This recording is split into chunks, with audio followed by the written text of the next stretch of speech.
পুলিশি হামলার পরও ককরোচ জনতা পার্টির সমর্থকেরা তাদের দাবিতে অটুট। বুধবার সকাল থেকেই দিল্লির যন্তর মন্তরে হাজারো তরুণের অবস্থান কর্মসূচি চলছে।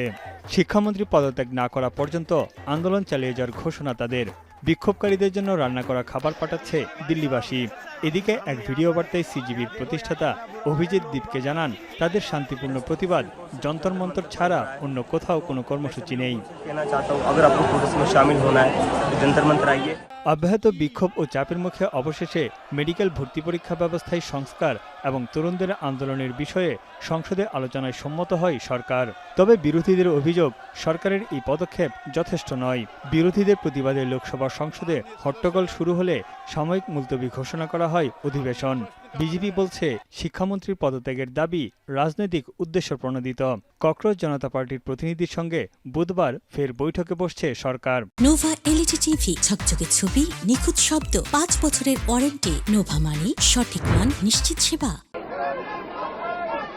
শিক্ষার্থীদের শান্তিপূর্ণ আন্দোলনে পুলিশি হামলা ও রাহুল গান্ধীকে হেনস্থার প্রতিবাদে পার্লামেন্ট ভবনের সামনে কালো পোশাকে বিক্ষোভ করেন বিরোধী নেতারা। শিক্ষার্থীদের সঙ্গে মোদী সরকার অবিচার করছে বলে অভিযোগ প্রিয়াঙ্কা গান্ধীর।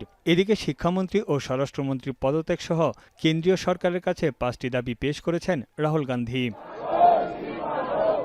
এদিকে প্রশ্নভাসের ঘটনাকে ঘোর পাপ উল্লেখ করে প্রধানমন্ত্রী নরেন্দ্র মোদী বলেন, এটি দলীয় রাজনীতির বিষয় নয়, বরং জাতীয় স্বার্থে সব রাজ্য সরকার ও কেন্দ্রকে একজোট হয়ে কাজ করতে হবে।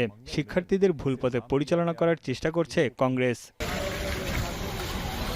দিল্লি হাইকোর্টের নির্দেশে অধিকার কর্মী সোনম ওয়াংচুককে সরকারি হাসপাতাল থেকে একটি বেসরকারি হাসপাতালে স্থানান্তর করা হয়েছে। সেখানেই তার সঙ্গে দেখা করতে যান কেন্দ্রীয় মন্ত্রী জেপি নাড্ডা ও জিতেন্দ্র সিং। দিল্লির যন্তর মন্তরে শিক্ষার্থীদের উপর পুলিশি হামলার বিষয়ে ক্ষুব্ধ হয়ে দ্রুত তদন্তের নির্দেশ দিয়েছেন দেশটির সুপ্রিম কোর্ট। দোষী পুলিশ কর্মকর্তাদের শনাক্ত এবং দ্রুত ব্যবস্থা নিতে একটি স্বাধীন বিচার বিভাগীয় তদন্ত কমিটি গঠনেরও আদেশ দিয়েছেন উচ্চ আদালত। তানভীর চনি, এখন বিশ্ব।